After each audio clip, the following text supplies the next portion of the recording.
Afternoon, everyone. Larger than baseball-sized hail smashing thousands of cars across China for the second time in a week. Netherlands also getting huge hail. Snows in Washington state this late in the year. Florida down at 117-year low temperature. 1,000-year historical floods. Atmospheric compression events for sure, 10 inches in a single hour. Floodwaters raging where people couldn't even escape. Unusual places for snow in Australia this storm. Tropical vegetation is unusual for sure. Lowlands houses in the warmest parts of Victoria receiving snow. Record cold temperatures.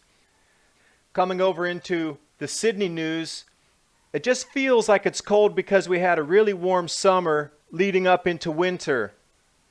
But then the news in the very same day says it's the coldest since 1973. Sunspots again down to 0 the second time this month, but the European Space Agency somehow leaves over 40 sunspots.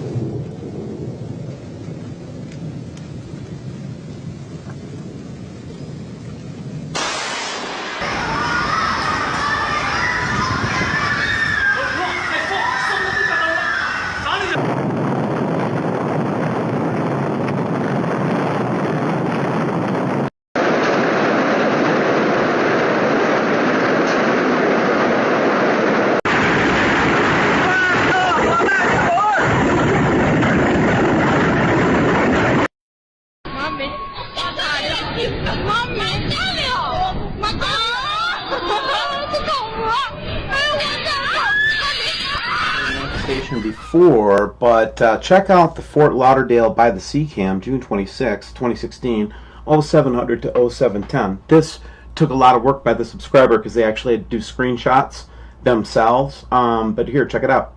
So what happens? A big, huge orb seems to prominently go above the sun, and we even see some definition and maybe like some kind of a crater in it or something like that. But check that out. That is just unbelievable catch by my good friend who also has a wonderful little doggy. But then she also added a couple of, where we changed it just a little bit to get a clearer picture of the image behind it. But guys, look at this. This is from Fort Lauderdale yesterday morning. And I did notice that the sun set with a weird hue last night, but I didn't have a camera or anything to observe with. Many subscribers had been sending in pictures from yesterday, which have been amazing, though. So very good stuff, guys. Very good stuff. So here's an interesting series of corroborating photos from that last time lapse. First one from Cumberland Head Observatory in Plattsburgh, New York, where we're seeing an object that seems to have lights on the bottom and then desolate on the top. It looks very strange. It looks like a planet. It's very strange. Then, additionally, we've got an interesting corroboration from the balloon footage that we had that Roy helped us with and continues to help us with. And it shows also, Roy goes through and shows some more corroborating evidence from the All Sky Cam from Leela Christian Observatory in Sullivan, Illinois. So we continue to get these corroborating photos of the big red object with the orb in it, like all the time. And then here's even more of a close-up of this phenomenon from the New York camera. It's just amazing footage. Unbelievable. Unbelievable corroboration. Now I'm going to leave the link for this below, but this is the time-lapse that I showed a couple weeks ago from one of the FAA cameras, or one of the Australian cameras. I'll leave the link, but check this out now. The reason I wanted to pull this one back up again was because it shows the same refraction or reflection of the orb that we just looked at from Roy's photography. Now watch as this large orb opens up. Of course we see this little yellow orb, but I'm talking about this large orb from behind the sun.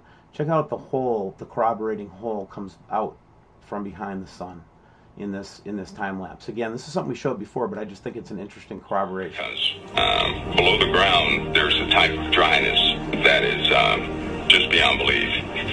And that's due to what you talk about shifts. I can tell you a little something about that, but in Canada, certainly in Alberta, going east down into Saskatchewan, Saskatchewan's going to be another area that they're going to have to watch for. because it's so incredibly dry. There's not a lot of moisture there. Here's the ironic part, Pastor. As the moisture did fall, the earth is absorbing the moisture so quick that it still leaves an extreme dryness in those places.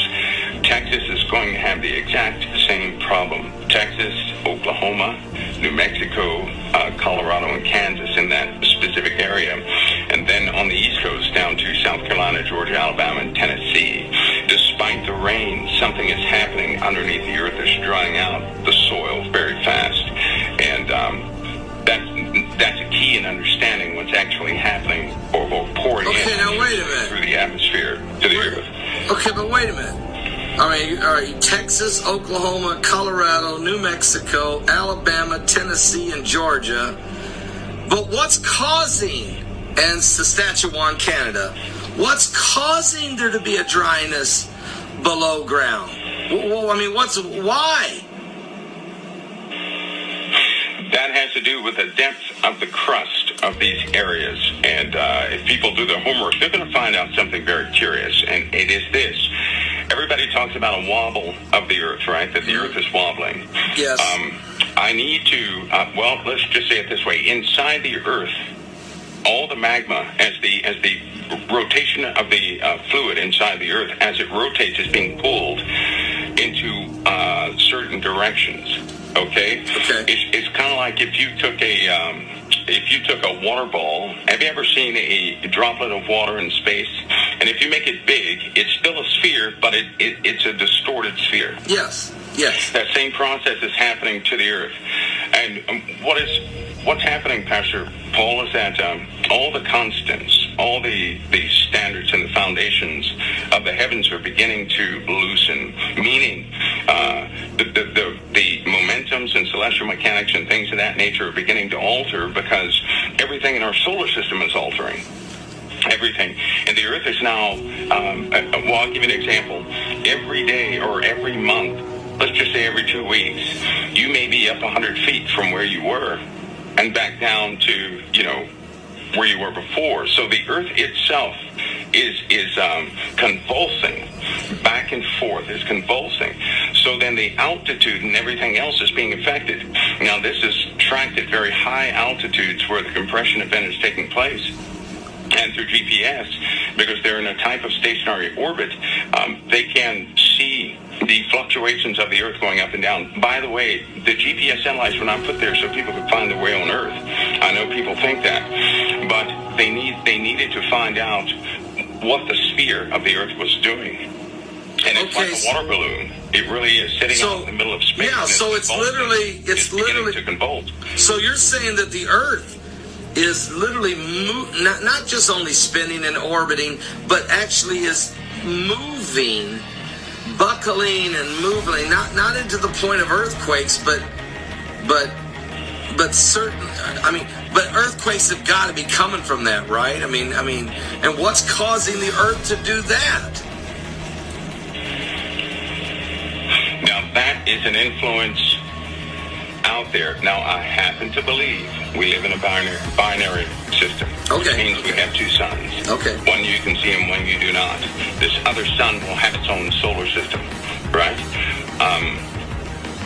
I'm not the only one who is aware of that or believes, I'll just say believes in that. Right. But we're certainly going to have to entertain this entire, see, when people, in my opinion, when people speak about Planet X, I would say, I don't want to go too deep, but I would just say this other solar system would come in, and its nature is very different than what anybody is used to, right?